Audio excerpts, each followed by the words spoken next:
for a not yet 3-year-old. But they were successful. It was good. They're just trying to deal with her pain. Maintaining pain is, we all know what it is like to deal with pain. It's a lot harder to help a toddler through that. So we're trying to make sure we're helping her through this next part, and our kids in particular. So yay. All right. So our first agenda item is approving the agenda. I didn't get, oops, I'm sorry. Please excuse, yes. That's our first agenda item. Does anybody want to make that motion, or are there any changes to the agenda?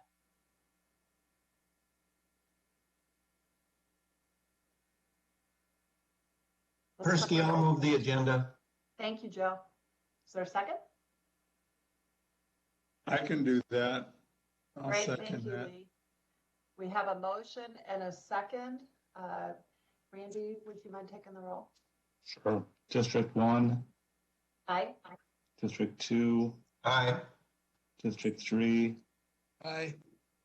District 4. Aye. District 5.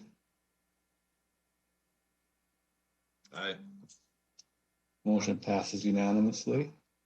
Great, thank you. Dr. Williams, do we have anybody for public access forum today?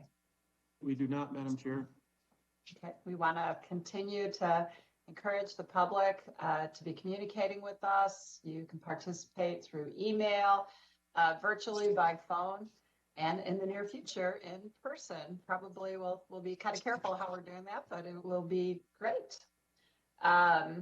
Okay, consent agenda. Before we actually get a motion on that, Randy, you had some updated information on liquor licenses, and since we know there's a question with regard to whether those are prorated or not, it'd be helpful to get that information.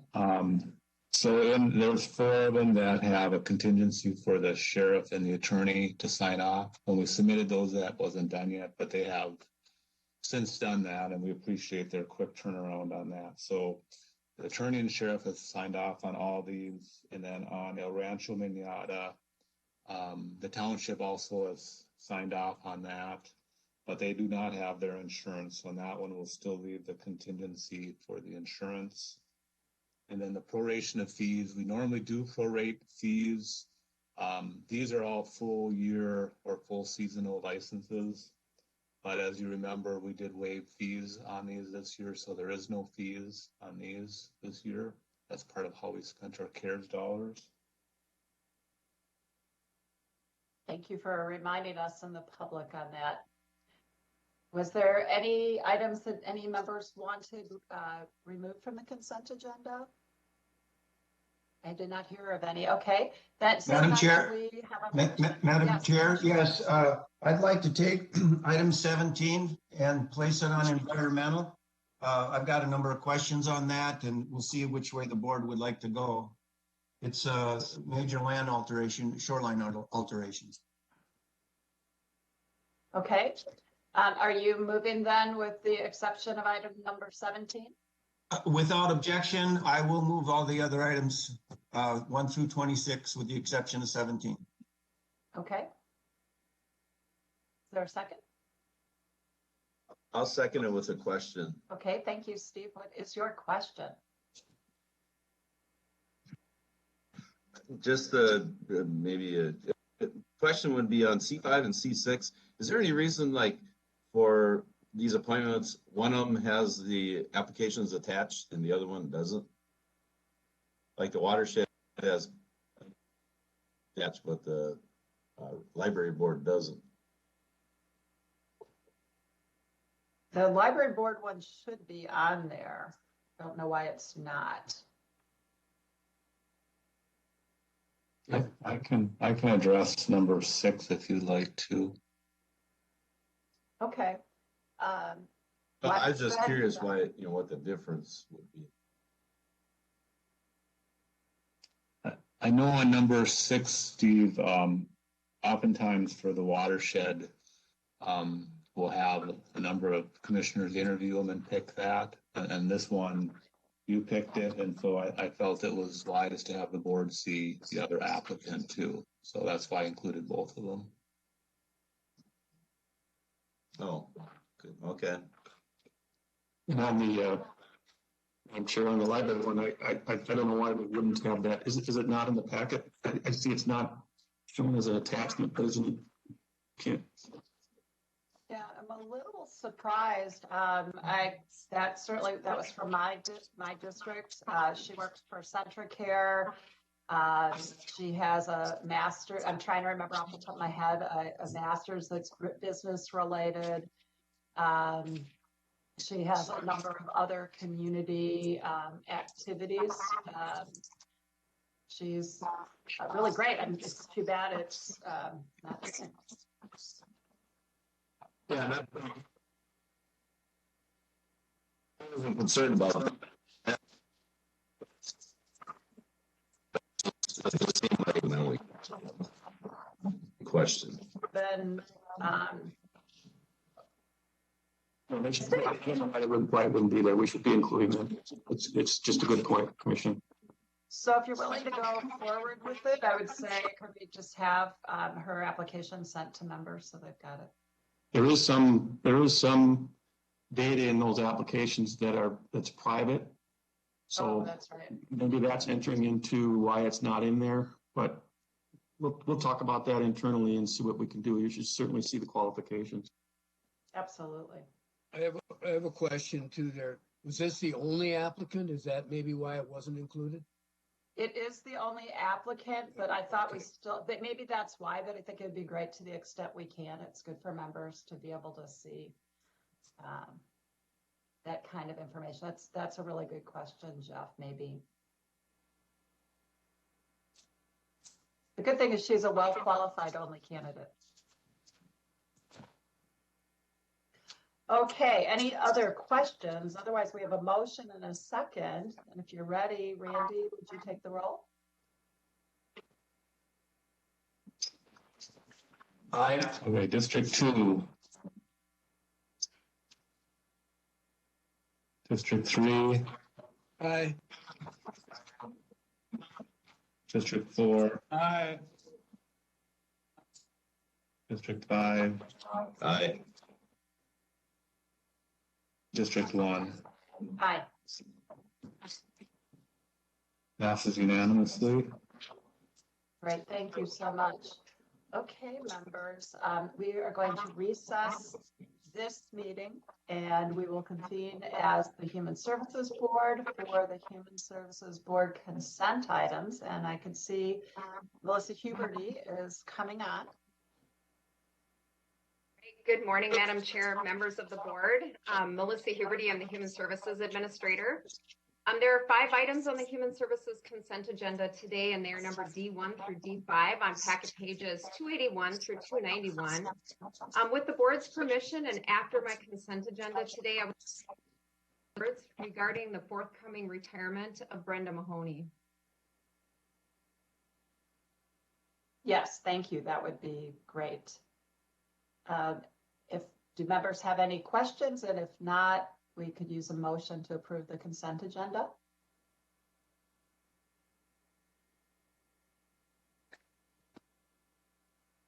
So moved. So moved. Okay, I think I heard 2 different so moves. Is that correct?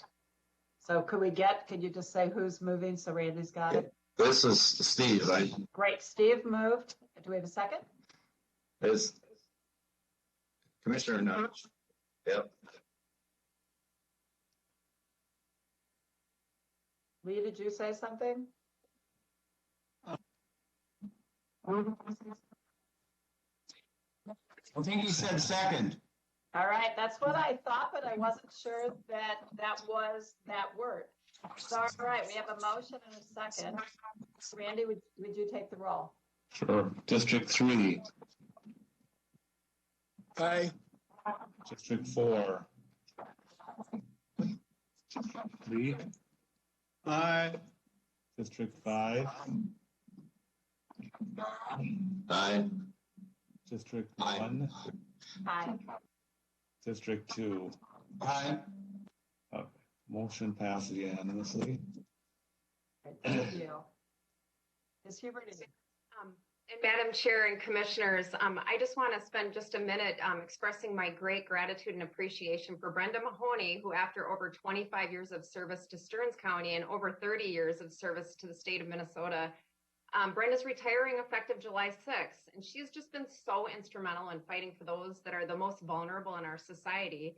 And she's just worked really tirelessly to help children and families. And no matter what kind of stories or what kind of situations she's been involved in or heard about over the years, she just has always really believed in the innate health and the health and strength of the family, I guess is how I would say it. She's just made a significant impact on those she served and with those who have had the pleasure to work with her, and she's just going to be greatly missed. So I just wanted to express that after all of these years that Brenda Mahoney, sadly, good for her, terrible for us, is retiring after a lot of years of service to Stearns County. She has certainly helped us through many, many changes and working with many families and really trying to keep grounded what's important in the work. And I know at our regional meeting for AMC, I almost said MACAC, but they it was Maxa. Yeah, I was going to say Maxa. Rep. Allison had just talked about how important she's been, including with this Families First changes. And it's a very complicated area. We all know how complicated our own families can be, let alone some of the families that Brenda has continued to help us with shepherding. Any other members? Madam Chair? Yes, I'd like to echo that appreciation as well. Just in my short 5-year tenure with the county, she has many more years, and the focus that she had on families and doing the right thing. Oftentimes when you work with family and social issues, they get quite sticky, and you need the person that can deal with those things, and her efforts have been greatly appreciated. Yeah, and I would like to express as well the gratitude. I mean, she's helped me with a few incidences. Even when Mark Sizer was still here, we had a few meetings together with some families, and she's been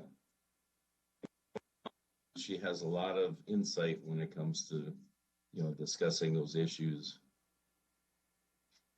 Yes.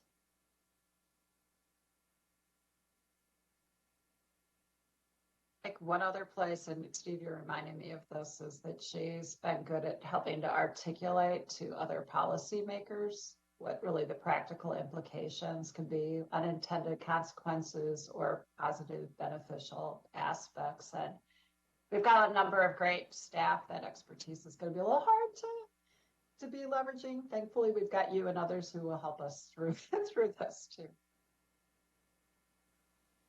Well, I wish we could have a big celebration. I'm going to be personally thankful. I think other members will be too when we're able to do more of that, even for people like Brenda who are reluctant to have them. Thank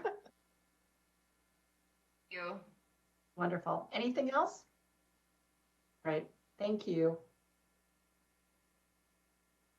Okay, we are reconvening our board meeting, the regular meeting. We have a public hearing.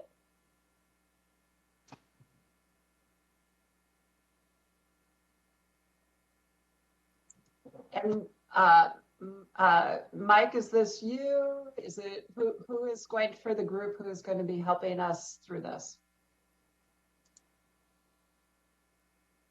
I cannot hear you. You can hear me? Can you hear me? Okay. Thank you.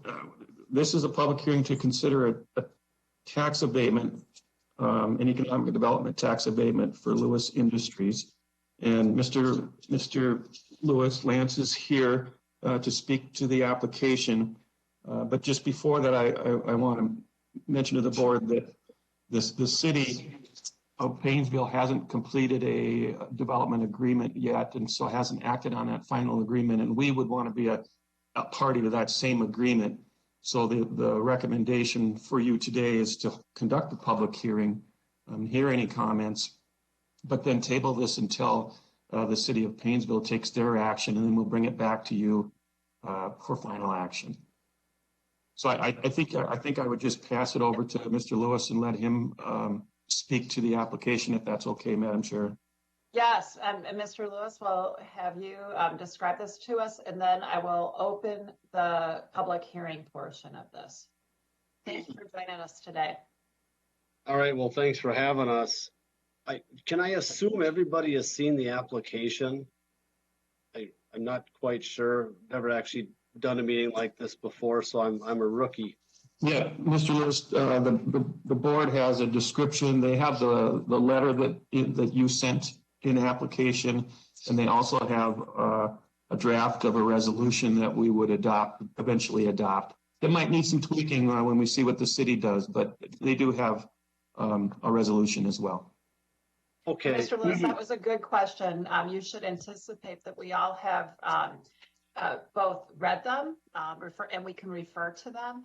And you can as well. We do have them in our packets in front of us. So I think just in a quick kind of abbreviated version, we own several parcels of land in the industrial loop in Paynesville. We've owned them for several years under two different ownership groups. Right down the center of our parcels of land was an old abated railroad that the property abatement was never truly done correctly. And so looking at our expansion plans, we want to take 3 existing buildings, kind of combine all 3 buildings over several different property parcels, including the abated railroad line. In doing so, trying to figure out how to make the whole thing work, looking through TIF abatement, just other different things. Really, the only thing that makes sense to do is look at the tax abatement issue. We started this process actually last fall with the state of Minnesota Indeed, and everybody kind of missed the tax abatement and TIF thing. So we're coming back at the end here and trying to make this thing work. Our construction plans have been delayed for about 90 days. We were hoping to have ground broke the beginning of June. That's looking like more like the early to mid-October, just with everything going on in the world and supply chains. That's what's happening. Like Mike said, we are talking with the city about the resolution. We're also meeting later today with the school board of Paynesville for them to adopt the same resolution. In working with some of the finance people that the city works with, they've given us the tables with kind of 90% of the abatement coming to us, 10% going to all the other entities for the administration fees. We're looking at for us quite an expansion. The expansion is going to total approximately $6 million in equipment, property improvements, and if everything goes well, we will be over 100 employees when the expansion is done. That employment number is actually significantly higher than the applications we filled out. I guess I don't know what else to say. I'm more here to ask questions based on what we've given you. Members, do you have any questions before I open the public hearing? Okay, seeing none, I guess before I open it, Mike, do we have anybody that is on or has submitted anything?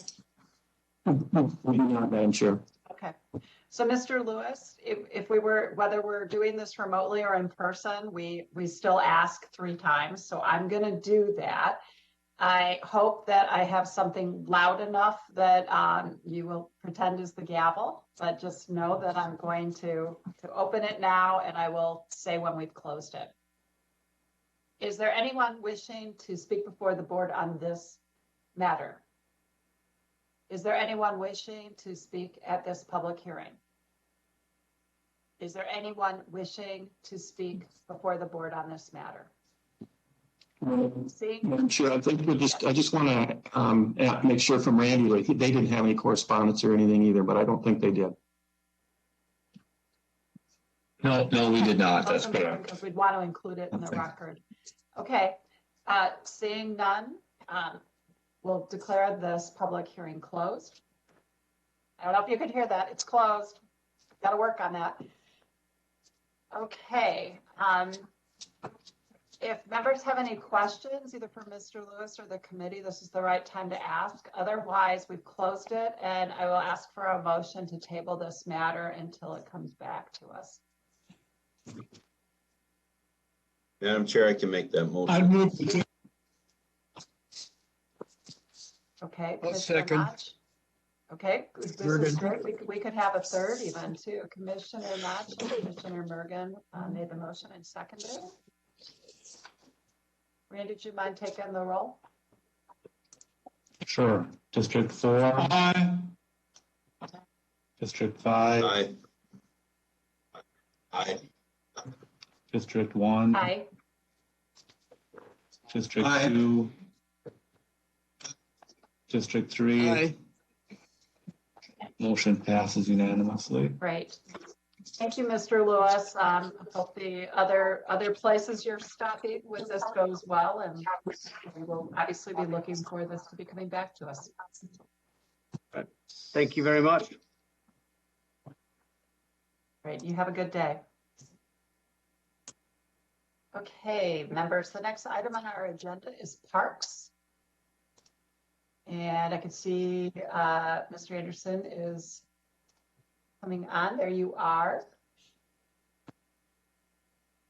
Morning, Commissioners. Just bear with me a second while I get my screen shared here. Sounds good. It looks like we have the item in front of us is the Beaver Island Trail Grant.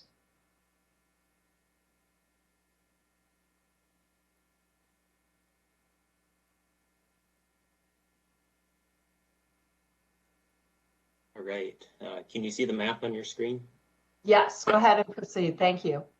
All right. Thank you. Good morning, Commissioners. Ben Anderson, Stearns County Parks Director. Today's item for your consideration can be found on packet pages 301 through 308 and is regarding a proposed grant application for the county's portion of the Beaver Island Trail extension. The map on packet page 303 and also shown on your screen shows the approximate location of the proposed trail. This is roughly 4 mile section of trail that will connect the City of St. Cloud section of the Beaver Island Trail to the City of Clearwater's Scenic River Trail, which will then connect to Wright County's Great River Regional Trail. The Parks Department is requesting to apply for $1.3 million through the state's Parks and Trails Legacy Amendment Grant Program. The funds will be used for, if received, construction, bridge rehabilitation, and construction engineering project oversight. The already received $427,106 in Federal Transportation Alternatives Grant will be used as the designated match.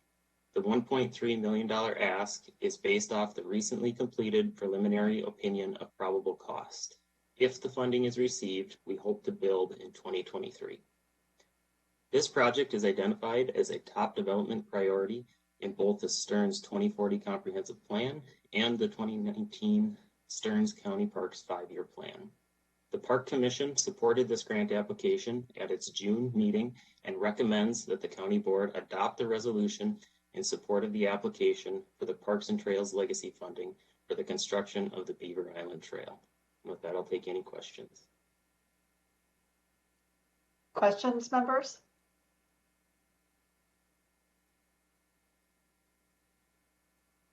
If there's none, the action would be to be moving the resolution in support of this application. Clearly, this has been in process for a long time and has taken some creativity to get here. Joe, did you want to see that?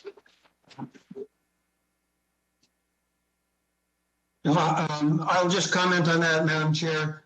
Yes, this has been in the works cooperatively, especially with the City of St. Cloud. And, the Beaver Island Trail, South Powder St. Cloud has been a nice amenity, Well, this is going to open it up to the county and beyond. So, quite a good project. It's been in the works for quite some time.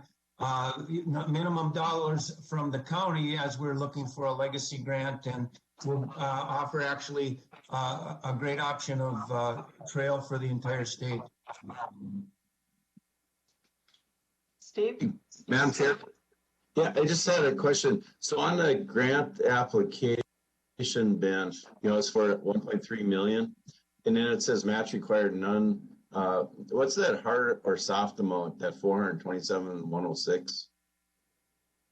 So, Commissioner Notch, Commissioners, the hard and soft amount. So a soft amount would be like an in-kind match. So if the county were to provide an in-kind, a hard match is the actual cash. So that 427. So technically for the legacy funds, there is not a match required. However, you receive the most points if you supply at least a 25% match. So that's why it's important with these applications to show that we're providing that match, even though it's not required. You just give more points and then are thus more likely to get funded. Commissioner? Okay. Yeah, I was just curious. But... Okay, yep. It's a good question. It's an important one.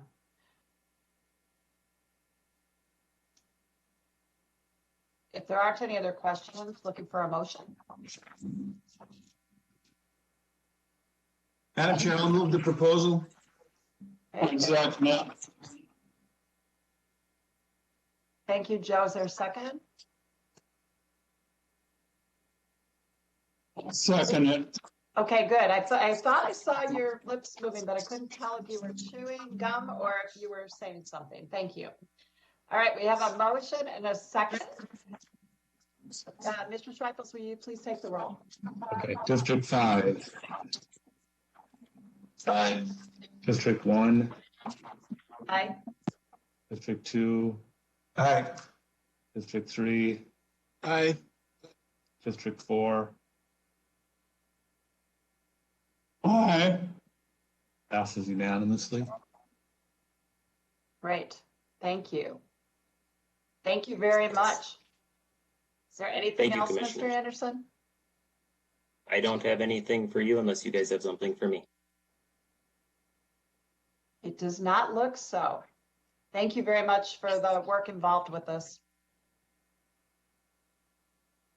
All right, members, our next item is administration. It is on the First Stearns County American Rescue Plan Program. And I believe we've got, thank you, Dr. Williams. We're going to do a tag team here to describe what you have before you. We're going to use a PowerPoint, but it's in your packet on page 309 to 314. But if Sarah, I think, is going to get the PowerPoint up for us. Yep. Can I have the ability to share my screen, please? I have it ready, but I don't have the button active. There we go. I could do it, but nope.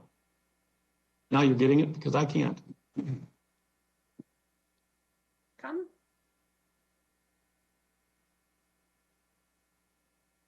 All right, there you go. There we are.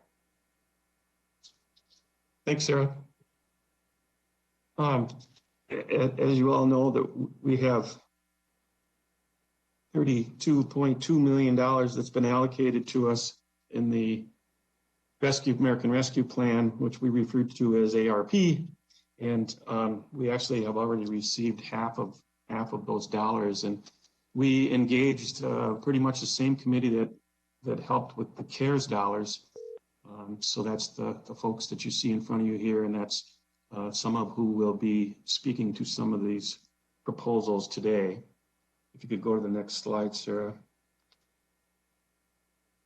So as I said, we have almost $32 million. We can spend this, we have much more time to spend this than we did the CARES Act dollars. We have until December 31st of 2024.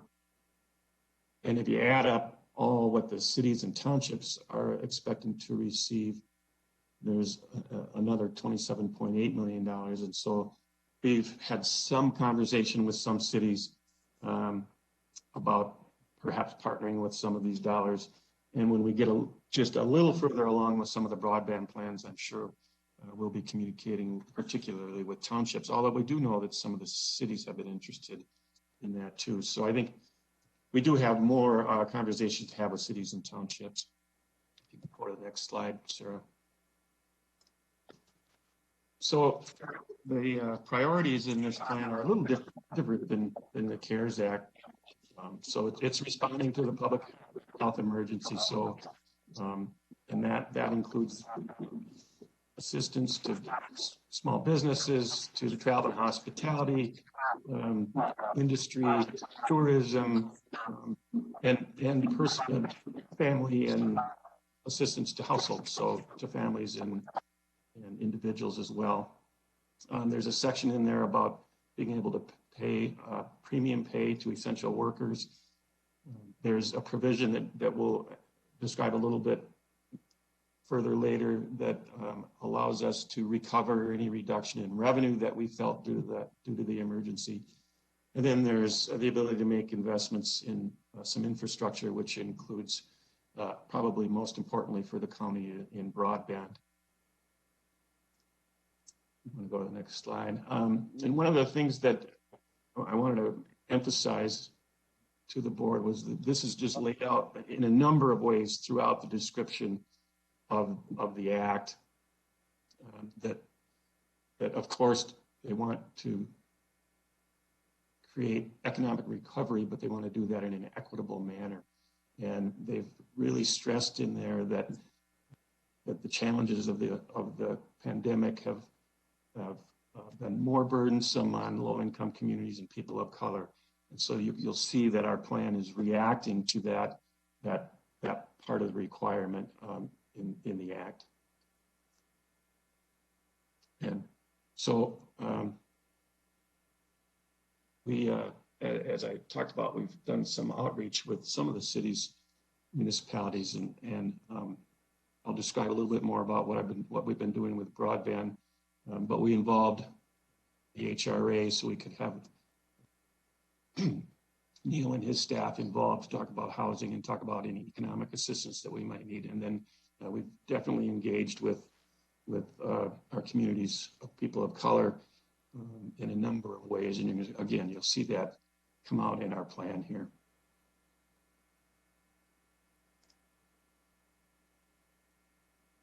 So the act allows, there's actually a formula in the act that talks about how to recover any revenue loss that the county has experienced. And so we've calculated that, and it actually comes up to roughly around $10 million. And roughly about half of that was losses because of reductions in state aid for our highway maintenance and road improvement projects. And so Jody's going to talk a little bit about that. And then we have, we want to put some money into our co-responder program so we can add a couple people there. And then we have a number of areas where we've communicated with low-income and people of color communities. We have several programs that we think can really uplift those communities. And then we have purchase of a van for public health. And Melissa's going to talk about most of those projects, but I wanted to touch base a little bit on broadband because we've just set aside a large amount for wherever we end up on that. And I've had conversations with our 4 major providers in the county of broadband. And then I've been relaying that information to the consultant that did our plan a couple of years ago. And so we're trying to get a handle on really now how many unserved and underserved premises we have and what kind of dollars it would cost to try to actually impact all of those. And that might be a little ambitious, but that's where we're trying to go with this. And we've already had some proposals for specific areas from some of those providers. We're also looking at a rural farmer mental health program. We know that there's a number of our farmer populations are experiencing stress, and the pandemic hasn't helped that. And we've engaged with a number of people that can help us maybe create a program there. We're also talking about an HRA managed housing trust fund, which we now have learned that we can't use these dollars, but we might come back to you and suggest that we use the CARES Act dollars that you set aside. And then beyond backgrounds is where a landlord can get a couple of $1,000, so they're encouraged to rent to someone that might not have the perfect credit background or other background problems. And then, we've already waived some business license fees, but we could do some more of that. And then there's been some talk and discussion about some additional youth programs with the school district or of school districts. So those are all going to all those just need a little more work before we bring them back to you. A little more work before we know what kind of dollars it might need. Those might need. So I think, are we staying on this slide? I can't remember for Jody to kind of describe where we're going with that highway maintenance. And if you look in your packet on page 311, there's more of a detail of both the maintenance and the construction cost. That's about $5.4 million that Jody's going to describe. And again, that's because we can calculate the revenue loss and then in turn spend those dollars. Jody, are you on here? I am on here. Thank you. Good morning, commissioners. So as Mike mentioned, on page 311 of your packets, there's a table that outlines what we would propose for spending that estimated revenue loss projected from 2021 through 2024. This is based on our state aid revenue loss only. And because state aid is generally 60% engineering and construction and 40% maintenance, we tried to allocate these dollars roughly along those percentages. So as you can see, in 2021, we would propose to spend $700,000 on a large culvert replacement along County State Highway 43. This is in conjunction with the Highway 23 project. That expenditure not only got moved up a year to 2021 when we will sign an agreement with MnDOT related to the Trunk Highway 23 project, but that scope also increased once a hydraulic study was done. So it's significantly more than we had originally programmed. Along those same lines, in 2022, County State Highway 72 is going to have a concrete overlay. But as we started to investigate that project, there is a major site distance issue at the intersection with the township road, and we would propose to do that before we would have a concrete pavement placed. That would be an additional $800,000 over our proposed contract costs. 2023, we would propose moving up the County Road 160 resurfacing from 2024, so that's the full dollar amount. And then in conjunction with that resurfacing, we would propose to replace a deficient structure underneath County Road 160. And then we're also proposing in 2024 to move up a 2025 project along County Road 143 and then add turn lanes onto that, or add the resurfacing onto that turn lane project. For maintenance, we have to stay on track, we would have to have a very large seal coat budget item for 2022, and we know that that's a significant amount that we would not be able to otherwise do. Adding $800,000 would almost double that seal coat contract amount without having that severe impact on our budget, and then we would be caught up to where we want to be with that 3 years after paving seal coating. We're also proposing over the course of 3 years about $40,000 a year to add an epoxy striping contract to our budget. Higher traffic roads, we prefer to have that ground in epoxy striping so that the pavement markings last longer, they stay reflective for drivers. And then we would also propose to have $300,000 a year from 2022 through 2024 for large culvert replacement contracts. These are things that our staff can't do with their equipment. And obviously the large culvert replacements, just the materials are a severe impact on our budget. This would keep us ahead of our resurfacing contract and also working with the watershed districts. So the grand total is just over 5.4 million. And if the board has any questions, I'm available. Members, any questions on this? Madam Chair, Commissioner Persky. Yeah, Jody, we've heard a considerable amount of information about prices rocketing in the construction area for homes, lumber particularly, sheeting, shingles, all that stuff. How are we doing on road materials, concrete, asphalt, gravel? Is there a considerable markup that these dollars are not going to go as far as we'd like them to go? We haven't seen anything in 2021 yet. In fact, we got great bid prices this year. We're trying to anticipate that with our proposed 2022 budget and then our proposed road program. Obviously, fuel costs going up has a huge impact on construction costs. And so we're trying to anticipate that and adjusting those prices accordingly. Yes, I know the price of oil is now over $70 a barrel, and I don't know, a year ago we were at half of that. I don't know, is that going to have an impact on asphalt? Ms. Tyke. Madam Chair, Commissioner Persky, there's a potential for that, and so we're trying to put somewhat of an inflationary increase in these numbers, but I can't guarantee that they're going to cover them, and so as in any year, as bid prices come in, we may have to modify our road program to address those increases if necessary. Okay. Commissioner Persky, anything else on that? Yeah, thank you. Those are important questions. Other members? Okay, I'm not hearing any on this particular item. Thank you so much. It's good to see that we're going to be able to do some things that we might have thought we weren't going to. So, thank you. Then, Madam Chair, I think we'll turn to Melissa and let her describe the other programs here. Okay, great. Ms. Huberty, good to see you back. Good morning, Madam Chair, Commissioners. So first I'll talk about the mental health co-responder program. As you know, we have supported the hiring of the first one in the past year. It's been wildly successful. We have law enforcement agencies all over our area asking for more.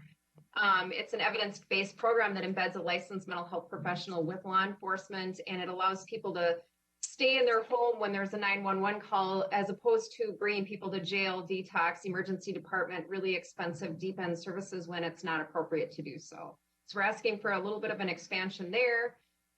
We've also been working with Central Minnesota Community Empowerment Organization and Higher Works Collaborative, and we're requesting support to offset social, emotional, and educational disparities experienced during the past year.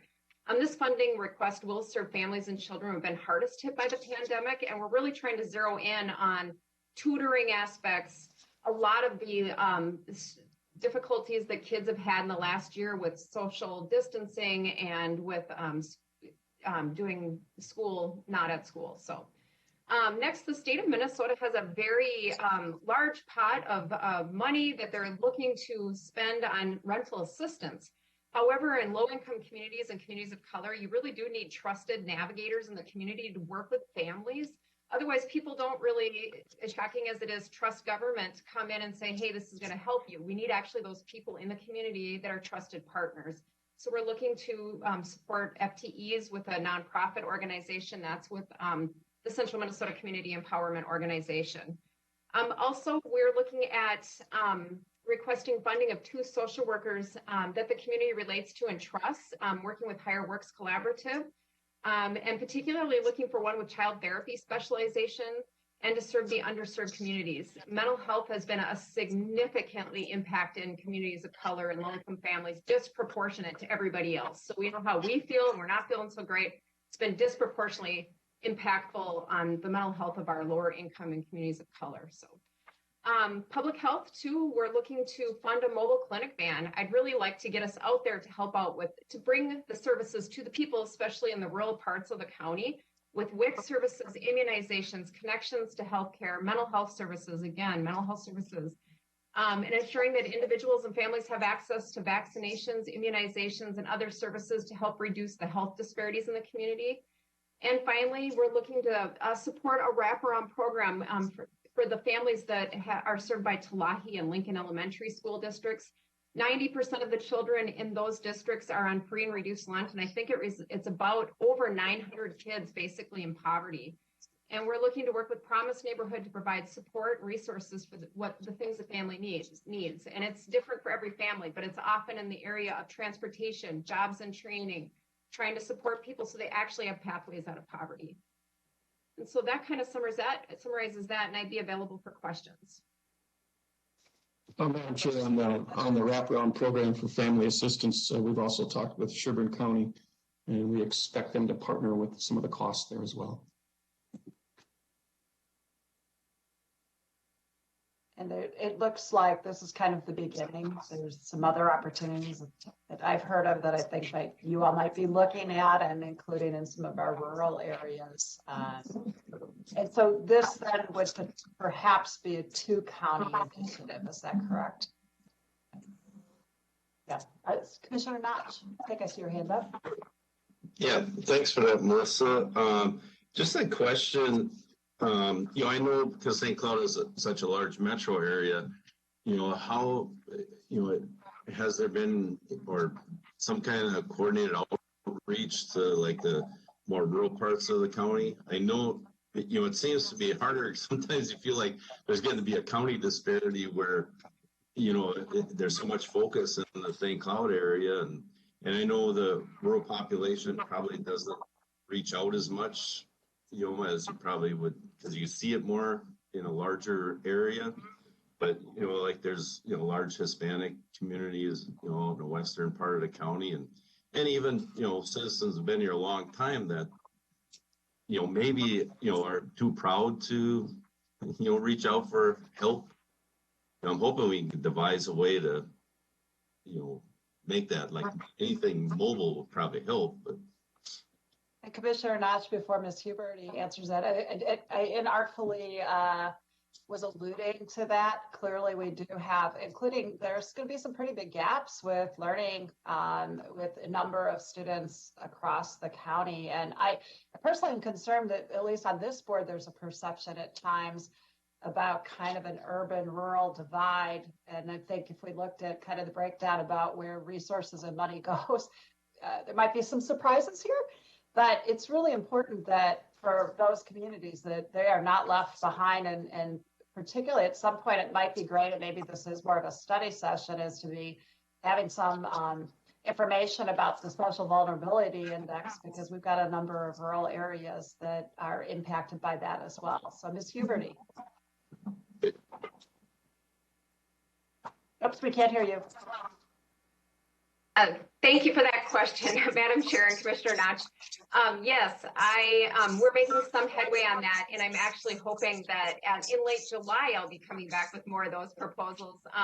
With the help of Dr. Williams on the rural farmer side of things, I now have meetings in July where I'm hopeful that we'll make some progress there. And it's the same issue. You don't just waltz into the western part of Stearns County and say, hey, I'd like to help. I'm the government. I'm here to help. We need trusted community leaders or partners in those areas. And so, yes, on both the Melrose area and in the migrant camp area, we're doing outreaches and seeing what we can come up with. And they're just not fully formed yet. So hopefully in late July, we'll have more of those proposals for you, because I'm aware of that issue.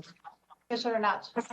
Yeah, if I can just add to that, my wife works in the food service industry in the school out here, and it's tough to get rural families, to sign up for, the food programs and stuff through their schools. I mean, they try really hard, but I sometimes think there's a lot of pride, and they just, and it's like it's a benefit, but it's really tough. I mean, it takes a lot of, discussion to make it happen. Ms. Huberty? Yes, Madam Chair, Commissioner Notch, that's exactly the issue. And we are working on that. And I think we're making some headway. So we'll see if we can. And by the way, if you have any other feedback or you want to talk offline, I'd be happy to do that too. I know Commissioner Notch, you were very helpful to me about a month ago when we chatted about some of these issues, and it sent me off in a path that I finally think I made some headway. So I appreciate that. Well, and I'm wondering. No, thanks. If you could, and Dr. Williams, you might too, and I see your hand. I know that you all, for the public and maybe to some extent for the board, if you could just talk a little bit about some of those different groups that you've been reaching out. Clearly, there are funds that are coming to an array of entities, but Commissioner Lenzenmeyer and I serve on the Central Minnesota Board of Aging. They're an example where You know, we're looking at where else are some needs, knowing full well that seniors also, regardless of where they live, are less likely to be reaching out and more likely to be socially isolated. So know that you've got context there. Since we brought up Brenda Mahoney just a little bit ago, there's hordes of families that find it just really kind of challenging. So if you don't mind just kind of talking about those interconnected, both, you know, because not to say we didn't have great partnerships before, but it's been pretty outstanding to look at the work going on with superintendents groups and some of the communities of color, as well as longer term relationships like the Council on Aging. So if you don't mind just kind of helping bring us up to speed a little bit on this. And then Dr. Williams, I don't know if you want to do that too, or how you two want to do that. Oh, go ahead, Melissa. Madam Chair, Commissioners, actually, for the entire last year and some, this just didn't start with ARP funding. We have been working, and we don't always do it so gracefully, but I think we're making progress. And there's been a lot more private-public partnerships between us and the community all over Stearns County. So working with the Latinx community, and we're reaching out there again. We want to target these funds to actually make a difference rather than just spending money. And in the end, we kind of go, well, what happened here? Did anything matter?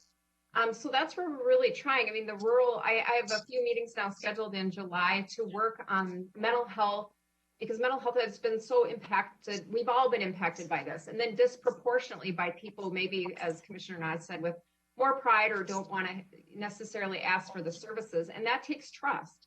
And so we have been reaching out to members of the community in the western side of the county to try to start to build some of that trust. And we've been making some headway there. And also you're aware, Commissioner Clark, you know, we're trying to reach out also with superintendents and try to make some headway with the schools in all the areas of Stearns County. So, and Dr. Williams, I don't know if you have something else you'd like to add. You've been helping a little bit with this as well.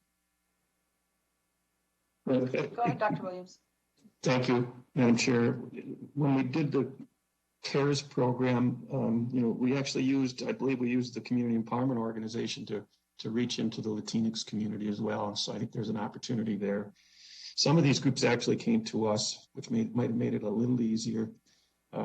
If we do something like, well, the Rural Farm Mental Health Program, that hopefully we can reach that part of our community. If we do the Housing Trust Fund, that would certainly be aimed at not in the urban area at all. It would be in some of the smaller cities. They've been asking for help to build more affordable housing in Melrose and in Belgrade, I believe. So hopefully we will, those are just examples to tell you that we are trying to reach out and do some of those things. We just haven't have those prepared for you to take some action yet. And certainly, as you said, Madam Chair and Commissioner Notch, you all have connections that could benefit us in this work as well. And so we're certainly happy to listen to that. Commissioner Notch. Just one quick thing that popped into my mind. The collaborative that Jeff and I sit on, you know, with the superintendents for the schools in Stearns County, is there a possibility somehow we can reach that group maybe with some ideas as well? Just a thought I had to make it simpler versus. Yeah, yes. Madam Chair, Commissioner Notch, that's a great idea. I also sit on that committee now as of just the last year, so we can talk about that. Thank you.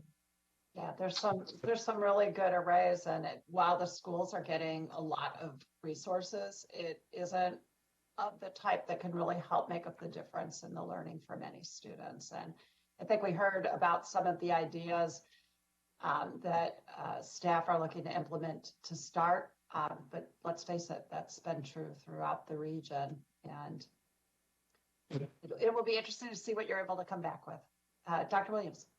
Well, I lost my train of thought. I was gonna, you mentioned that, you know, the schools are getting some dollars too. And that's one thing that we need to be careful of. There's, or be aware of as we create some of these programs, is there's a lot of other pots of money within this ARP Act that can be allocated to some very similar services or programs. And so we just want to be aware of that, so we're not committing some of our funds where it might be easy for another pot of money to help out. Yeah. That's just part of how we have to put all this together. Right. Well, that's part of what's so great, I think, about the way our county operates is we don't want to spend money. We don't want to duplicate. We want to leverage. We want to figure out where the gaps are. And you all helped make sure that the last rounds of funding, including the CARES Act, that we were doing that. And so we know it takes a little bit of time. And, you know, I thought just to make sure I have this right in my head, but so that others know, the funds have to be encumbered by the end of 2024, correct? I mean, it's not that they're necessarily all expended. And the only reason why I'm asking that is that I know we want to see all of the broadband done before then, but it's possible that some of that could be encumbered but not yet completed. Is that your understanding? Sure, I think that is certainly if we had a contract in place, for example, I think that would be considered acceptable. We're a new set of frequently asked questions that have just come out that I don't know that Sarah or I have digested yet, but yeah, I think you're right. Right. I mean, Yeah, just to, excuse me. Sorry, go ahead, Sarah.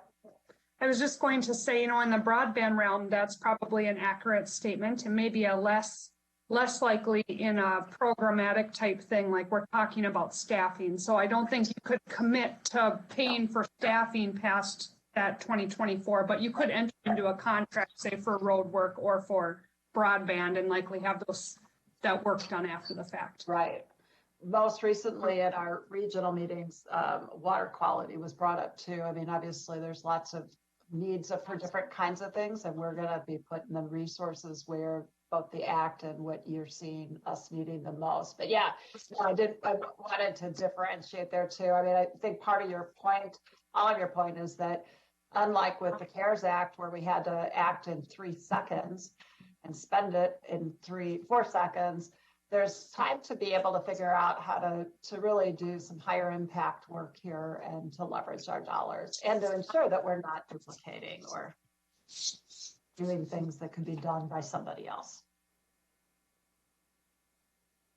Okay. Next slide, Chair. I'm trying to look on my screen right now. I don't know if it's possible to go back to so we can all see each other, just to make sure. Could we just go to the next slide though, Sarah? Oh, no, that's fine. Sorry, I wasn't sure if we had. Okay, good. Just to kind of show you the totals here, that we're, of course, what we're asking for today is the bulk of that is in the highway maintenance and improvement program for that revenue loss, but then the rest of the dollar amounts are listed here, and even the other biggest dollar amount there for co-responder, that's for 3 years, and the other bigger number is for 3 years as well. So hopefully those are going to make some significant impact.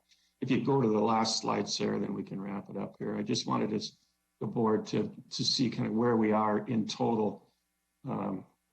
And if you recall, we already allocated $500,000 to the mental health center, the new mental health center, and then all the items we're talking about here today are $7,681,500, and so that leaves $23.6 million remaining. And I just showed you that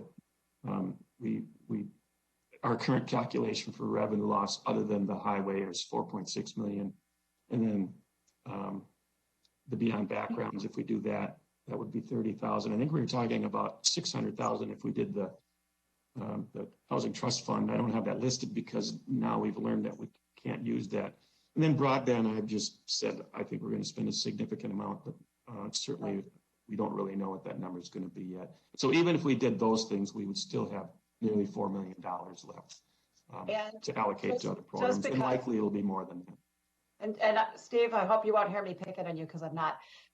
Because it was brought up, the vast bulk of these resources are going to get expended in our more rural areas between the highway and the broadband. That is where the bulk of the need is at this point. So we will be expending significant funds there. I was kind of hoping we'd have a map of the highway ones just to show the public. So maybe in the future we could just be making sure that's posted somewhere, because I think it is important for people to know where the dollars are going. And I agree with your point, Steve, just saying. All right, Commissioner Knott. Well, and I'll agree with that, but I'm more concerned as well with, you know, the mental health part of it and those areas too, besides. Oh, I going for agree. roads and I agree. broadband. I will say we've got people in my district that would love to see more affordable access to broadband, better access to it. With our county highways done in the area, those are probably not going to happen. So that's all I was going to point out. I think it's personally and for the county, it's really important that our mental health services and these opportunities to close gaps are happening wherever the need is. So your point is well taken. I just wanted to make sure I was saying it, because sometimes when we look at dollars, it's like 200,000 versus 8 million. Any other questions? Otherwise, Madam Chair. Okay, sorry, I thought I saw Commissioner Lensmeyer, Commissioner Persky. Lee, go first. I'll wait. No, that's okay. I'm not sure. Lee, did you have something? Yeah, I swear I heard a horse gasping. I mean, how much more detail right now are we going to need on this until it's more fleshed out? Well, it sounds like they're looking for approval for these, so. That'd be wonderful. Yes, okay, I think that might be a motion. Is that a motion? I'll do that. All right, we have a motion. Joe, can you leave your question just for a second? Yes, I'll second for discussion, and I'll put the question into discussion. Great, go ahead. We have a motion. Okay. Commissioner Persky. Yes, I appreciate all the discussion. I appreciate meeting the needs that we have, you know, coming off of COVID, looking at the CARES dollars, now the rescue dollars. Madam Chair, I appreciate you talking about the duplication of service, but there is a piece of my mind talking about fiscal responsibility after the fact. And so while we do attend to these needs and we have these needs, those dollars will be gone. But as Melissa had mentioned, spending the dollars where we make a difference. And then also when those dollars are gone, have we left anything that now becomes a liability and goes into the county budget that has to be made up in the regular budget? For example, I did see the 2 or 3 social workers being put on. When those dollars run out, I'm just curious, are those going to be permanent workers, or are those workers going to disappear? Do we have an answer to that? Ms. Huberty, good question. Yeah, Madam Chair, Commissioners, the plan is not for the county to hire these. These are the nonprofit organizations hiring the staff, not us. And it's very clear that at the end of the 3 years, we're not funding anything more. And they already have plans in place, each of the organizations, to do some work around getting grants to continue it. And like with the co-responder model, we really feel that is such a wildly successful program that we even think maybe the government, the legislature might come through with some funding on that. But yes, we are already working on plans for after the 3 years, and it won't be the county. Okay, and I don't mind. I don't intend to be a negative Nelly on these dollar issues, but there's going to be reality once they stop. So I appreciate everybody's hard work and the good we're doing with the intent of these dollars. Thank you. Well, Commissioner Persky, that's a very important point, and I'm glad to hear that the external entities are looking for other funding sources too, because while it might not be in our balance sheet, if something gets started, it's important that they have a plan in place to be able to move forward. Yeah, no, I agree. Thank you. Okay, members, are you ready to vote? I know Lee is. Mr. Schreifels, you take the roll. Okay. District 1. Aye. District 2. Aye. District 3. Aye. District 4. Aye. District 5.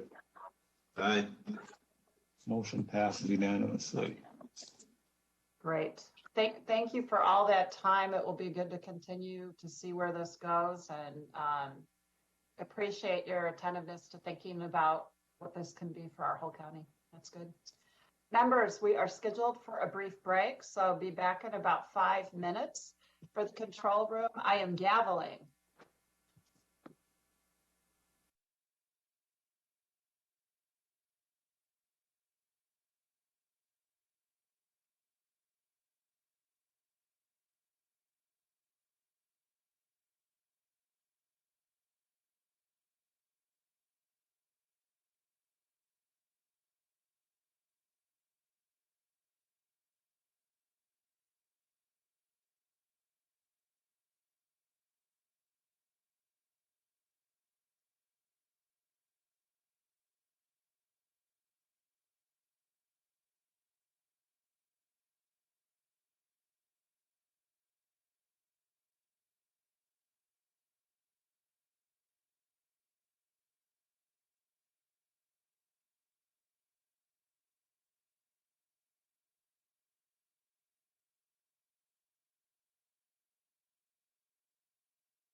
Ms. Benson,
We have audio now on the website. We do? Yes. Okay, good. All right, Ms. Berg. Thank you. Yes, the next on your agenda is to consider the Planning Commission's action on a rezoning submitted by Jesse Welsh of St. Joseph, Minnesota. The Planning Commission held on June 17th, 2021, recommending approval unanimously to rezone approximately 10 acres from agricultural 40 to residential 10. The property is located in St. Wendell Township and was also recommended for approval by St. Wendell Township. If the board concurs with the Planning Commission on this item, we will bring back a consent item at your July meeting to enact the ordinance. Members, any questions for staff?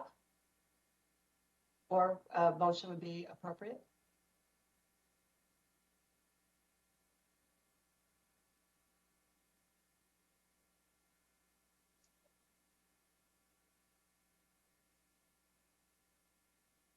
Madam Chair, I'll make that motion. Thank you, Commissioner Percy. Is there a second? Yeah, I'll second it. Great. Thank you, Commissioner Notch. Seeing no further discussion, would you please take the roll, Randy? District 3. Yeah. Aye. District 4. District 5. Aye. District 1. Aye. District 2. And Madam Chair, without the discussion, there was just a bit of concern of access off County Road 4, but that's going to get worked out.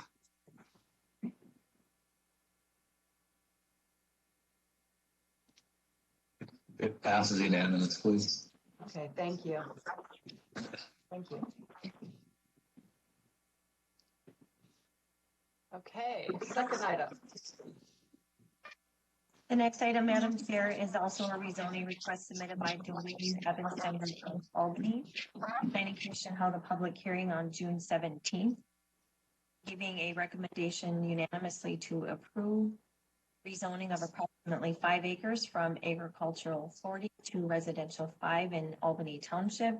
Albany Township also recommended approval of this rezoning. As with the last one, if the board concurs today, we will bring back by consent an ordinance for your enactment at your July meeting. Any questions or a motion? Madam Chair, I'll move the recommended action. Thank you, Commissioner Knott. Is there a second? I'll second, Morgan. Thank you, Commissioner Merkin. See no further discussion. I think we're ready to take the roll. District 4. Lee? Hassan, aye, but I'm not sure I heard an aye. Lee? Aye. Aye. District 5. Aye. District 1. Aye. District 2. Aye. District 3. Aye. Passes unanimously. Great, thank you. Item Chair? 3, yes. Ms. Benson. So we have the next agenda item for you, which is related to shoreland alteration fees. I know as a part of our comprehensive plan ordinance amendments, we had discussion and had some changes to shoreland alterations. So we thought it would be appropriate at this time to also have a discussion about potentially changing some of the fees associated with that. So Angie is here to go through that with you. And if you'd like, then we will bring that back as a part of the fee schedule changes that will come in the next few months. Okay, thank you. Ms. Berg. Yes, Madam Chair, thank you. And actually, I'm going to turn it over to Nick Newman, who's going to talk about this with you today. Sounds good, Mr. Newman. Good morning, Madam Chair, Commissioners. So as Shelley mentioned, we talked about this a little bit in some of our ordinance review committee meetings as part of the comprehensive plan process with some of the shoreland ordinance changes. And one of the things with fees is we didn't want everything to just become more restrictive or more costly. We talked a lot about flexibility and trying to kind of meet property owners where they're at with their projects and being more reasonable with some of the fees, with some of the elements of that. So one aspect in some of the proposed changes here would be to reduce the fees for some smaller projects. So right now there are six different things that would trigger a shoreline alteration permit. And if only one of those things is happening, and maybe it's just a small area that's being affected, right now there's no kind of graduated scale in terms of the cost. All minor shoreline alteration permits are $400. So even a small sand blanket would be that same $400. So we wanted to try to address that in some way. So sand blankets, we've heard a lot from the public about, and how $400 for a sand blanket is rather steep. It's oftentimes more than the cost of the project itself. So here we would propose something like a $50 shoreline alteration permit fee for a sand blanket. And then if they were just doing one aspect of a project, so like if they were just doing a small retaining wall or a small area of fill, then that would be $200, which is half of what a minor permit is currently. So there's that aspect to it in terms of more of kind of an incentive for smaller projects or less disturbance. And then we've also seen a number of after the facts in the past few years as well. So we wanted to address that in some way here, potentially through these proposed fees. What's proposed here is, for the most part, for most after the facts, would be slightly higher than they are now. Those numbers are in packet page 359 for the existing and proposed fees for that. So that's kind of it's not really a lot of changes here proposed, but kind of addressing things that have come up from both property owners, contractors, and as part of the discussions with the Ordinance Review Committee meeting.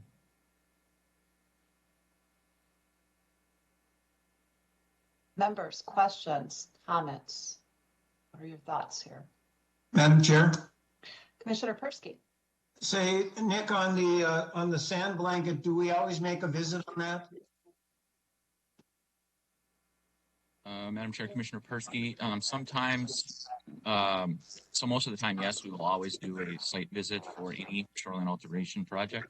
So we will meet with the applicant before the permit would be approved as part of that. Especially now with the changes, we do a site assessment of the vegetation on the site that would need to meet those minimum standards. So we would meet on the site. And so my question would be, I think $400 is maybe excessive for that, but I'm just wondering if $50 covers our cost, just if $100 would be maybe more appropriate. Madam Chair. Ms. Berg and then Commissioner Lensmeyer. Oh, sorry, Commissioner Lensmeyer, I didn't mean to jump over you. I was just I wasn't sure if it might be on point to this. Okay, I was just going to comment that in terms of Commissioner Persky's point of, are we covering our costs? We're not even covering our cost at the $400. This is a result of some comments I know Commissioner Lensmeyer had been making through the process about incentivizing. So we could certainly bring back to the board the actual cost of these projects if you're interested in making some changes in the future. Did that answer your question, Joe? Okay, think about that. Commissioner Lensmeyer. I think you're still on mute. Angie am I on now? Angie made my most of my point. What's our cost and what's our philosophy beyond that? If our philosophy is, we should absorb some of the cost, what the heck? I'm not real keen on absorbing anymore. So it seems obsessive. Well, maybe we need to be better at communicating what our actual cost is on this. There's punchline is there's no free lunch. Somebody winds up picking up the difference somewhere along the line, and that's how it is. Thank you. Yeah, I was glad to see, I know you've been trying to staff has been trying to figure out how to do something that were incentives in the midst of these changes. And I know it's been a little tricky. I too was wondering if there's a way of communicating, whether it's this or other things, what our real cost is to people so that they're aware. Lee, was there something else with that? Well, if there wasn't a cost involved, our budgeting process would be a lot simpler. It would. That's so true. Good point. Commissioner Knott. Yeah, I would kind of tend to agree, if you did the stamp that maybe $100, versus dropping all the way from, what was it, 400. The other nice thing to have with this would be the average number of these requests you have in a year, maybe for the last 3 years. Maybe we're spending time on something where the sand thing might be 2 years, something, I don't know. Also, good question, good comment. So I think I don't let's see, Jeff, did you have any thoughts on this? Okay, so I know that you're looking at it. Is this enough for you to start putting something together that you could come back and then we'd set up a public hearing? Yes, Madam Chair. Madam Chair, I think we're just planning on including these in our annual look at fees, weren't we, Angie? In which at that time you would see things like how many of these we process in a year and the total amount and more data about the proposals. Okay, so from that standpoint, just to clarify, we would not see a separate time for a public hearing. It would come back as part of looking at the annual fees. Is that correct? Yes. Okay. Okay. And it doesn't look like we need to vote on it. It sounds like you've got enough to be going forward. Okay, great. Thank you. Thank you. Our next item is coming back to the Catch Solar. It's the findings of fact. And before I turn it over to staff, hold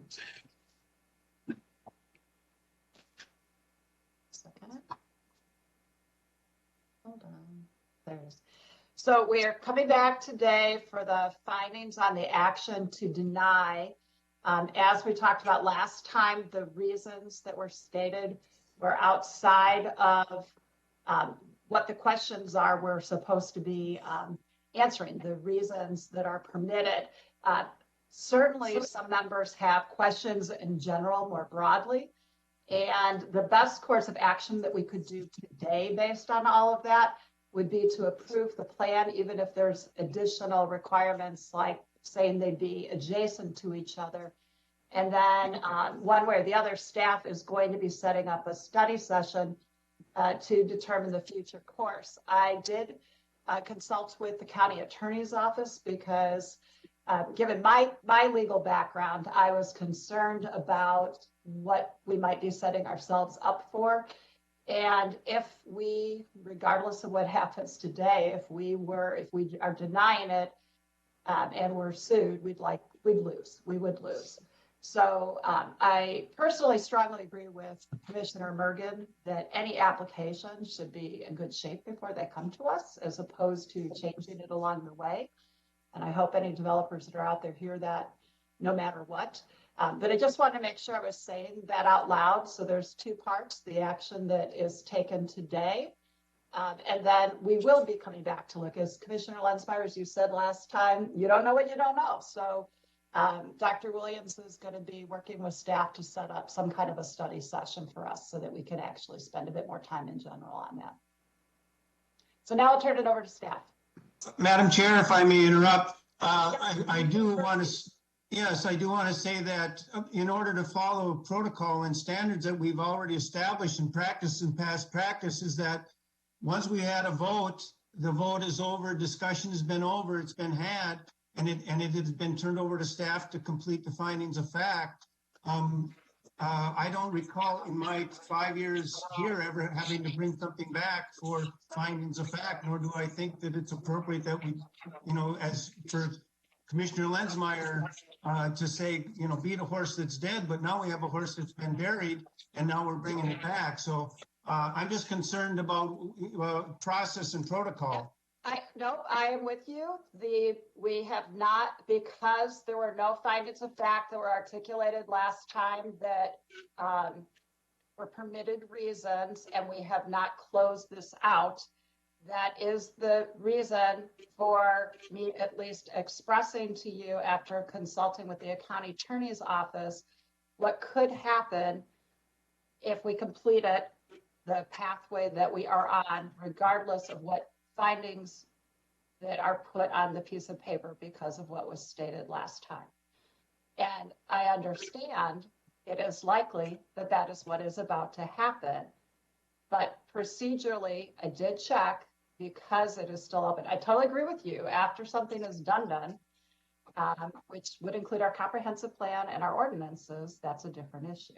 So just saying it. So if you've got a motion, Commissioner Persky, in terms of findings, because the staff were not given findings, as Mr. Schreifel suggested to us, we needed to come up with what those would be. And if they put down the reasons that were given, that have been given, that are the reasons, which I understand all those hesitancies, that is part of our problem.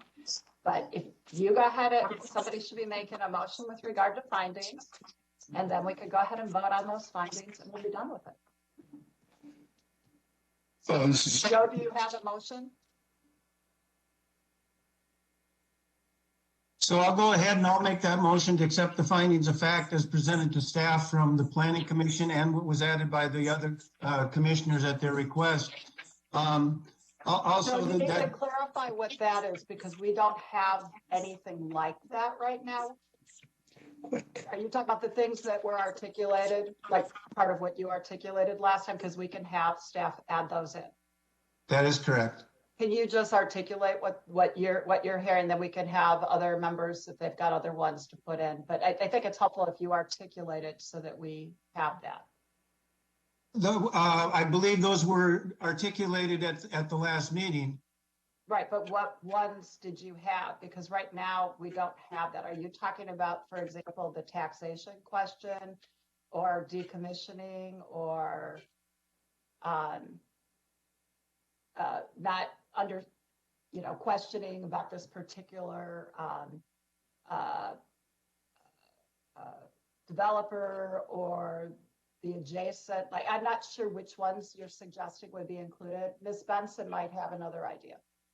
Madam Chair, what I had received from Commissioner Persky as additional findings would be added. Letter J, the Board and Planning Commission has struggled with solar applications in the past and does not have clear direction for the future of solar in the county. And then K, there are pending legislative changes that need to be addressed with regard to land use, zoning, and environmental issues, as well as property and production tax. Those would be the ones that were suggested by Commissioner Persky in conjunction with the A through I findings of the Planning Commission. Commissioner Persky. Yes, I'm fine with that. And again, I'll move those with the ones that the Planning Commission had articulated earlier. Okay, is there a second? Second, Morgan. Okay, Commissioner Mergen has seconded. Any further discussion? And I'm trying to see people, so please speak up if you're trying to say something. I'm looking. Okay, seeing none, there's a motion and a second. Mr. Streifels, will you please take the roll? Okay, District 5. Nay. District 1. Nay. District 2. Aye. District 3. Aye. District 4.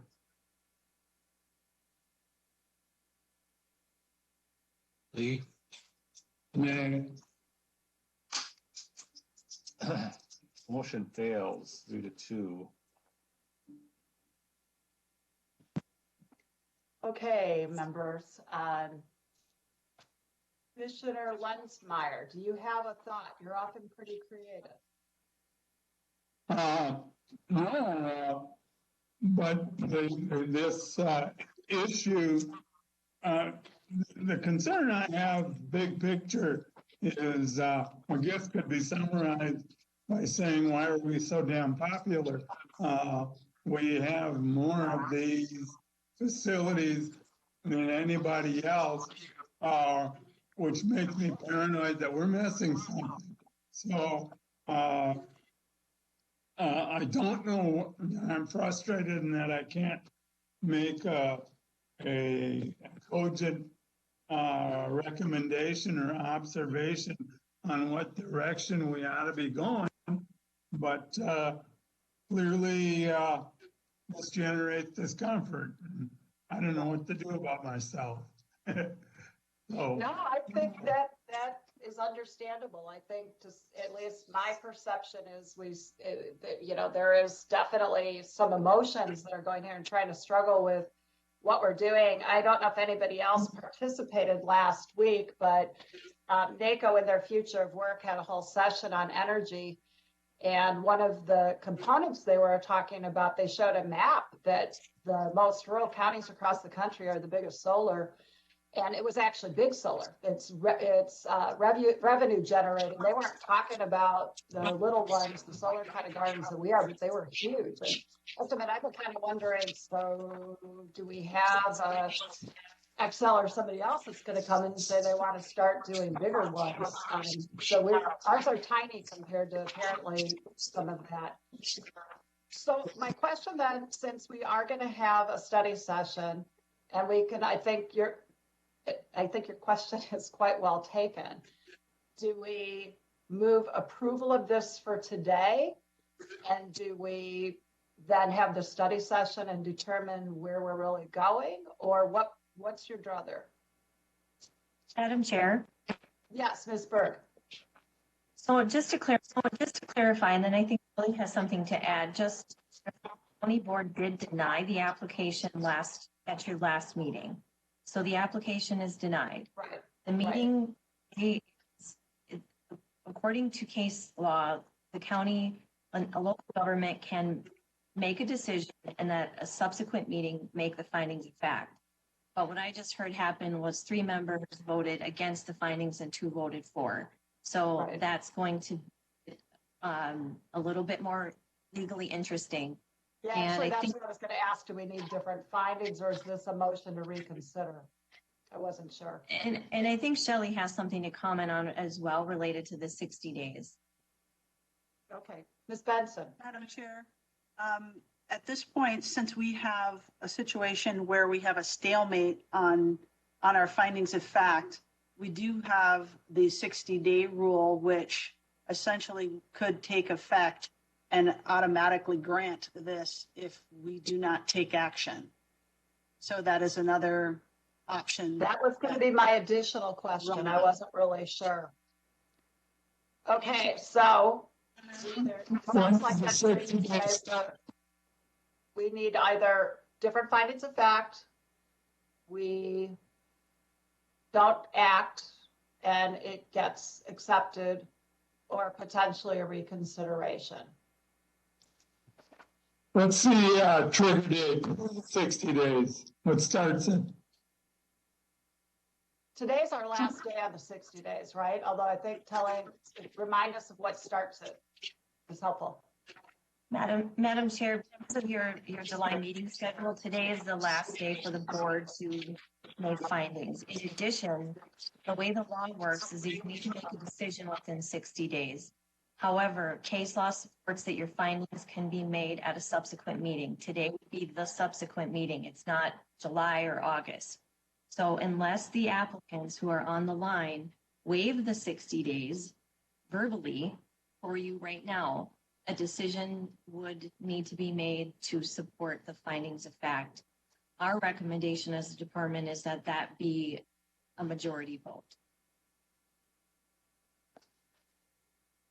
And right now we don't have a majority vote. Okay, I see what you mean. Lee? Madam Chair, Yes, Commissioner Persky? I'll tell you, I'm struggling with the process that we're doing. I guess I've not seen anything like this in the past, and I don't necessarily would like to see anything like it again in the future. We have board action taken, we have planning commission action taken, and it comes down to, organization and putting it together, and we're failing in that part. I hear you, No Joe. question I think what they're telling us is if we don't have agreed upon findings of fact and we miss the deadline, case law moves it in a different direction. Commissioner Notch, and then back to Joe. So it's basically, there's two options the way I see it. Either you accept the findings of fact that the planning commission had, or it looks like we're looking to add the ones that were discussed at the last meeting. Is that correct? Right, but those were, yes, and those, the ones that Commissioner Persky put forward weren't all the ones from the last meeting. But the findings of fact as proposed just failed. As you're thinking about that, Commissioner Mergen. Could I make a slightly different proposal? Yeah, I would like to I would like that we use the planning commission's findings of fact. So I would move that we use the planning commission's findings of fact. That's what I would support. and just so you know, okay, go ahead. Is there a second? I will second that. Okay. My only piece of discussion is all of our verbal conversation would indicate, should this go to court, that there are other reasons for why this was denied. So just want to make sure you're aware of that. Okay, any questions, comments? Lee? Yeah, the parliamentary clarification, like I'm Mr. Rules of Order, but the point being is that what is the appropriate action for what Jeff wants to do? I'm not trying to get in the way of figuring something out, but is there anyone that can offer insight into what's the best way to do it? Sure. I think, let's ask Mr. Schreifels. I believe that after a motion, fails, that there can be another motion. And so I think that Commissioner Merkin's motion is in order, but I want to check with Mr. Schreifels. And maybe Mike can help us out. He's probably a little more versed in this, but it is a different motion. So it seems appropriate to me. It's not the same motion. He's doing a different motion. He's not including the other findings of that. I'm sure that was going to be my answer too. It's a different motion because it's excluding the two findings that were asked to be added. So it is a different motion. Commissioner Merkin. I look at it as, yes, we discussed it and we brought up some other ideas and other reasons possibly, but in my mind, it was denied on the finding of facts of the Planning Commission. And Commissioner Merkin, I hear you saying that, and that might be why you did, but that is not what the conversation was about. And I'm just saying that I think you may be unpleasantly surprised they might not, should they choose to sue us.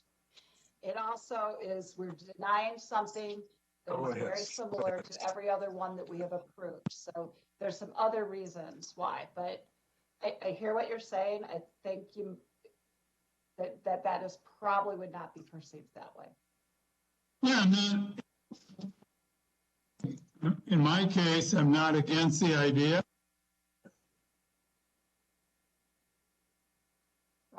Right. Oops, you're mute again, Lee. Sorry, don't know what happened. In my case, I'm not against the idea. I just want a clarification. Right. So We have a motion and a second. Clearly don't, if you've got anything else you want to add in, approving or voting for the motion will move these findings forward. Voting against it, unless there's another motion, would mean that we wouldn't meet the requirement and it would end up being approved. I believe that's correct. Angie, are you on there? Yes, Madam Chair, that would be my understanding as well. Okay, okay. All right, I think then we're ready to take the roll. District 1, Nay. District 2, Aye. District 3, Aye. District 4, Aye. District 5. Nay. Motion passes 3-2. Okay. Dr. Williams, we were talking about, and maybe we'll just wait and do this, but I just thought I'd ask you right now. We were talking about coming up with a date to have a study session on this. Yeah, Madam Chair, one of our items in our strategic plan was to talk about our committee structures and some of the ways we might be able to make some changes to increase some diversity on our committees. And so I was planning we have a white paper ready for the board to consider it and use that to facilitate that discussion. I thought that would be done in kind of a study session or a work session. And then there's been a suggestion that we add the solar discussion onto that. I'm not so sure when we would want to do that. We do have a lag in meetings coming up, so we could choose a Tuesday upcoming, or we could push it off till August. So I'm not so sure when we want to do that. I think we're definitely ready to have the discussion about committees on the solar end. If we want to, invite someone into that meeting as an outside expert or something like that, then I'm not so sure when we can get that scheduled. So if I'm correct, we would not be able to have this study. I mean, it doesn't have to be on a Tuesday, obviously. No. But I think not that week, the following 4th of July, and we could do it the next week, but it would need to be after that Tuesday because of NACO. So like the Wednesday through Friday of that week are on, right? Do you have a thought on when, or is that too soon, or what's your thinking there? Yeah, those are some of the reasons why we don't have any meetings scheduled, of course. Okay. Because we have NACO, some of us are attending NACO, but certainly we could do it that week of the 19th, perhaps, of July, sometime that week.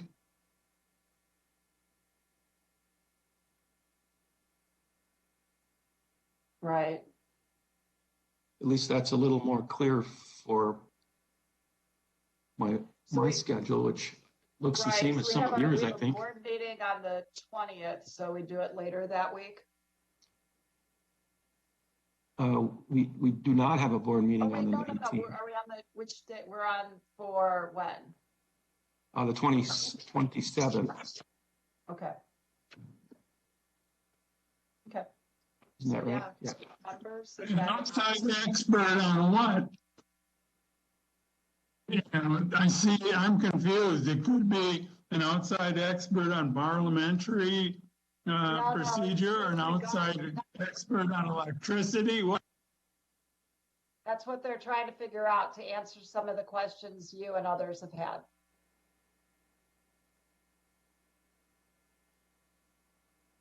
About solar. Yeah. Yep.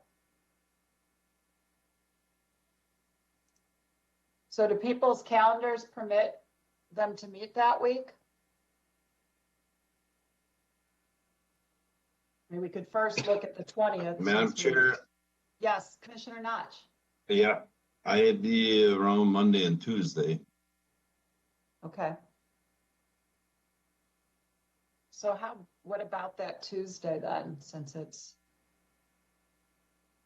Madam Chair, back up. Are you talking the following week we return from NACO? yep, yes, Actually, we had planned moving a board meeting there, and I'm not available that week. So the week we come back, I am available Wednesday, Thursday, Friday. But the okay, following week, I'm not going to be. I'm going to be in a tent, Canadian on the Canadian border. that would be a little hard for you to participate. I don't know if, yeah, I might not get coverage. So you're talking about the 14th, 15th, or 16th? Correct.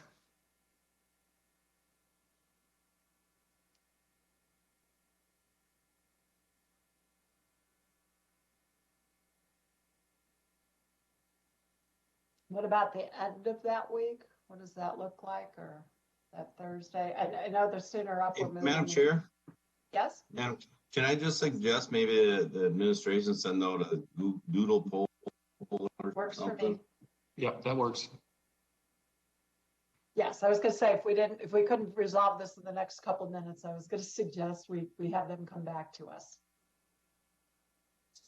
Okay. All right, thank you for that. Property services.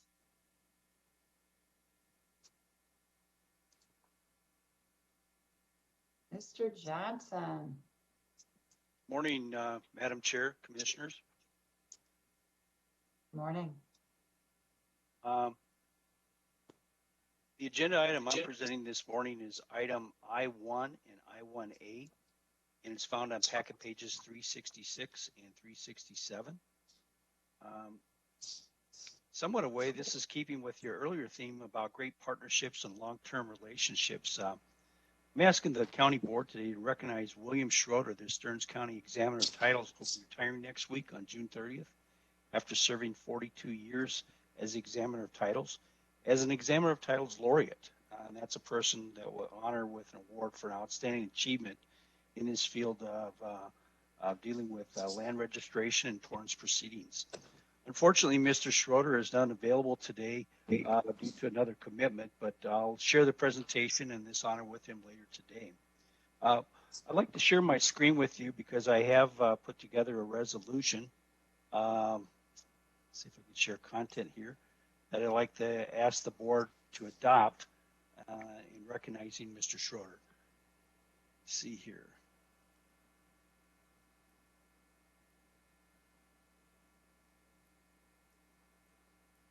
Did everyone see the resolution?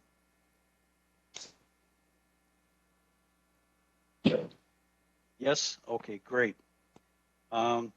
It's my request on behalf of Stearns County Recording Services and many real estate practitioners, both in the public and private sector, who have worked with Mr. Schroeder to adopt this resolution.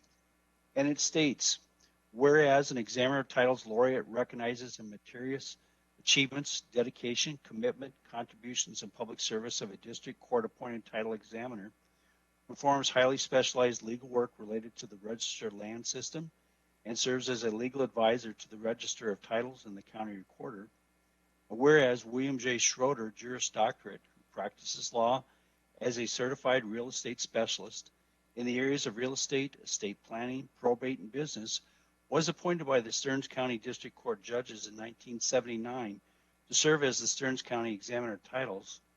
And whereas William J. Schroeder's numerous accomplishments as an Examiner of Titles included successfully processing applications and petitions in district court proceedings, examining titles to land, issuing directives and certifications, writing instructions and opinions on title standards, legal descriptions, plats, boundaries, survey matters, and performing all other duties and obligations of the Stearns County Examiner of Titles. And whereas William J. Schroeder's contributions and collaborative work with Stearns County Recording Services have played a significant part in building confidence and trust in the review, recording, registration, and archival preservation of real estate records to protect the rights and interests of property owners and institutions. And whereas William J. Schroeder has brought respect, honor, and integrity to the office of Stearns County Examiner of Titles for over 42 plus years through leadership by example, exhibiting the highest level of ethics, and maintaining a superior moral character. Now, therefore, be it resolved that the Stearns County Board of Commissioners acknowledges William J. Schroeder as an Examiner of Titles laureate for his legacy of professionalism and public service. Adopted by the Stearns County Board of Commissioners this 22nd day of June 2021.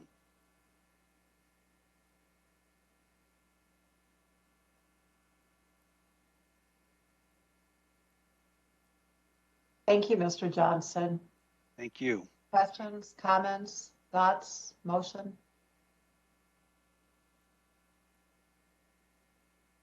I'll move the resolution, Madam Chair. Thank you, Commissioner Notch. Is there a second? I'll second. Mergen. Thank you, Commissioner Mergen. See no other discussion? Let's take the roll. District 2, Aye. District 3, Aye. District 4, Aye. District 5, Aye. District 1. Aye. Motion passes unanimously. So I will say, members, Jeff, I didn't get to talk to you about this. I did talk to Dr. Williams this morning. We absolutely could have done the same thing for Brenda Mahoney too. And I hope that neither she or others who have been dedicated and done incredible things as well don't feel slighted by this particular item because we've gotten great service and extraordinary efforts out of a number of people. Yes, thank you very much. Great, thank you. Thank you for that. Don't think you had anything else. All right, it's time then for issues by commissioner. Let's start with Commissioner Notch. Okay, a couple of things. I don't know how many are going to that moon. Mention that, or if that had to be noticed. Sorry, if you cut out. two of for us me. go to that Wait, day could on you the say, farm. could you say it again? You cut out. I was just wondering how many plan on attending this afternoon's, what is it, day on the farm with Farm Bureau? Or if, because did it have to be noticed? Or more than two?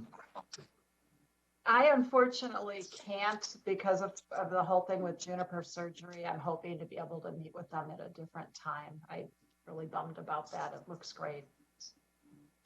Steve, I will not be able to make it also. It's Jeff. Joe, are you going to be there? I would like to go, but if Commissioner Lensmeyer would decide to come, I'll stay at least 100 feet away from him. No goodbye kiss for you, Joe. I'm going. I got that on my calendar. So, once I saw that they're going to have coffee and cookies, hey, I'm set.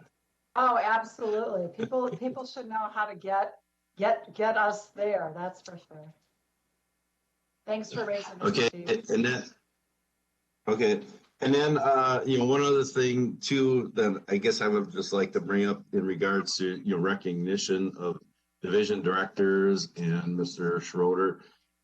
We do have a lot of regular frontline workers too that have put in many years with the county, and I don't want to make it. I mean, I know when you're a director, division lead, it's important too, but I just don't want us to kind of forget the people behind the scenes sometimes who don't necessarily get the recognition they need. I know Randy's got one in his department. I think that's 22 years. That's retiring as well. So I just kind of want to bring that up because I feel it's important that everybody gets some kind of recognition. I mean, I know the main ones, get a lot of, they're at meetings and stuff, so we all know them, but there's others as well. And then just lastly, I know we have Chasm on Monday, but I won't be there. So hopefully Jeff and Joe can man the ship. Boy, thanks, Oh. thanks for the warning, Steve, because I was going to participate in the first part like I often do, and I was going to call on you specifically because you know the background on, what's her name, Teresa Gilly, the Kitson County Commissioner, but I know a little bit about that part. But I've been meaning for a long time on the chasm section to talk about her because she's got Stearns County roots, but thanks for the heads up. You're welcome to come. If I have a chance, I can maybe try calling in too. So, because I'll be out of the area. Thank you. Well, and I think your point about the frontline workers is well taken. It's certainly something I get concerned about. And I'm sure for each of you, when you've been chair, maybe you feel similarly. I will say when I'm signing for us, the certificates, the retirement ones, I try to think about each person and just so grateful for their service to us. And it's going to be great when we're able to be doing something a bit more publicly again. So yeah, some of them are totally unsung heroes. And then just lastly, I was just going to bring up, and I'm thinking you probably are too, Madam Chair. I believe Thursday morning is the groundbreaking for Central Minnesota Mental Health Center's facility. I'll leave it at that and let you add on to there, but that's all I have. I actually was going to ask too how many people are planning on coming, but we can wait till. We're going to actually go backwards. We're going to go to District 4. Lee.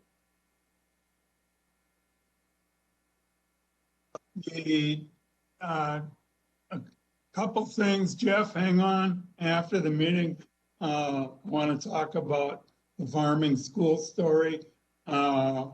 Second thing I got, Jeff, I appreciate you got that. I don't know if it's you or whatever, but the living history efforts of the History Museum had bad weather this past weekend, so that wasn't the best attended, but those are good ideas moving the museum forward and involving those types of things.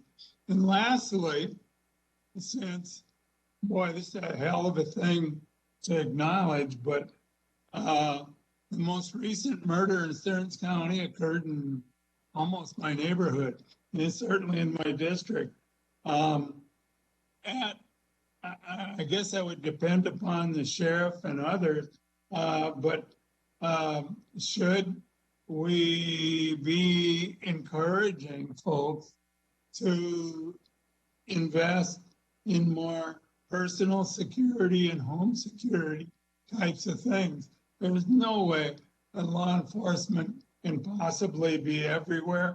And at some point, if law enforcement attempts to be everywhere, we get into invasion of privacy issues. So this is most recent murder case of the professor that got killed over in Marquette Drive. I don't know. I don't have an answer or an idea of what direction any public body could be doing if it's happening in their jurisdiction, but it merits consideration. That's all I got. Chief Anderson may have some thoughts on that too. Thank you. Okay, District 3, Commissioner Merkin. I have nothing. Okay, great. District 2, Commissioner Persky. It's going to be a while before we meet. We've got 4th of July coming up, and anybody listening and ourselves, it's nice that we're getting through the pandemic, but also just being mindful to be safe. And I do look forward to having our meetings, be together, in real time and seeing each other and having open discussion. And just a comment about the solar issue. I do look forward to that discussion. I think we're kind of all over the place, and if we can come together on some common ground, it's all the more better. Personally, I'm not opposed to solar. I'd like to see it. I think it's a great idea, but I think we need to get our house in order a little better. Thank you. So who else planning on coming, just so we've got some idea, to the groundbreaking on Thursday morning at 10? Great. Good. Okay, Commissioner. Okay, great. All right. So I look forward to seeing you. It's in walking distance of where I live. So welcome to the neighborhood. So that will be good. Appreciate you reminding everybody about the 4th of July as well. I think some of us will have participated in NACO by then, and look forward to seeing everybody soon. Mike, did you have anything? Oh, Commissioner Notch.